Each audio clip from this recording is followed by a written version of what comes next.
dikemukakan tentang bagian-bagian dari laporan keuangan toh. Sekarang ini aku dapat contohnya tapi satu Ji. Apa kau dapat? Laporan arus kas. Oh, kalau saya neraca. Kalau saya laporan perubahan ekuitas. Kalau saya laporan laba rugi. Ih, coba itu empat. Iya, Coba pas. aku kasih lihat kayak itu neraca. Ih, tapi tunggu dulu. Kasih lihat kita di atas supaya nonton juga. Tahu. Nah, di neraca itu toh kan sesuai dijelaskan pekan lalu. Ada komponen-komponennya yaitu aset, liabilitas, sama ekuitas. Nah, di aset itu terbagi menjadi dua dia. Ada lancar sama tidak lancar. Di aset lancar itu ada kas, ada piutang, sama persediaan. Kalau di total semua itu, saya ambil contoh di PT Angin Ribut. Nah, di PT Angin Ribut itu dia kasnya 200 juta. Nah, di piutangnya itu 150 juta, persediaannya 100 juta. Kalau di total itu aset lancarnya itu 450. Terus aset tidak lancar, dia ada aset tetap senilai 300 juta. Nah, total semua aset itu dia 750 juta. Terus di liabilitas terbagi juga menjadi dua, ada jangka pendek sama jangka panjang.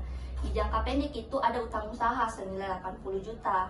Di jangka panjang dia ada pinjaman jangka panjang senilai 100 juta. Kalau di total itu terus ada apa? Ekuitas kan?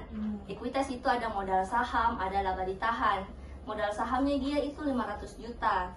Terus laba ditahannya 70 juta. Kalau di total semua liabilitas dan ekuitas itu 750 juta. Dan seimbang itu karena neraca itu timbangan. Total aset sama total liabilitas jadi seimbang. Iya, seimbang dia. Terus selanjutnya siapa?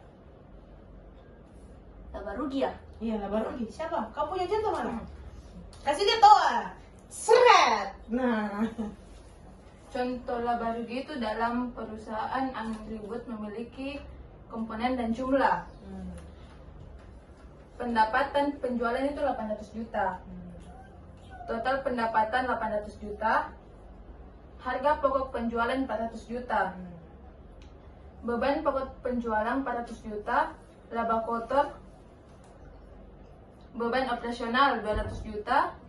Total beban operasional 200 juta. Beban lainnya, beban bunga ada 20 juta. Total beban lain-lain yaitu 180 juta. Pajak penghasilan 30 juta. Laba bersih 210 juta. Itu contohnya rugi laba di. Saya lagi laporan arus kas. Harus kas. Ganti dulu. Seret.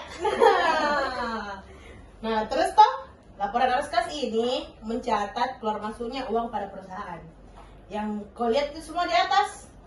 Nah, pada periode ini ada arus kas dari aktivitas operasi itu nilainya 300 juta. Nah, arus kas dari aktivitas operasi ini berasal dari kegiatannya perusahaan. Hasil penjualannya, pembayaran gajinya, pembayaran pemasoknya dan lain-lain. Terus yang kedua itu perusahaan mencatat arus kas dari aktivitas investasi yang nilainya 100 juta. Nah, itu diambil dari pembelian atau penjualan aset jangka panjang dan investasi. Terus yang ketiga, ada yang terakhir itu toh laporan kas pada arus aktivitas pendanaan. Nah, situ jumlahnya 50 juta. Itu berasal dari arus kas yang terkait dengan pendanaan perusahaan seperti penerbitan saham, pembayaran utang, pembayaran dividen kepada pemegang saham. Gitu. Nah, yang terakhir itu apa? Nah, yang terakhir itu adalah laporan ekuitas PT Angin Ribut. Contohnya itu laporan ekuitas PT Angin Ribut. Komponennya itu saldo awal sebesar 270 juta, laba bersihnya itu 220 juta, jadi sisa saldo akhirnya per 31 Desember di modal saham itu 270 dan laba rugi ditahannya itu sebesar 200 juta dan total ekuitasnya itu 520 juta.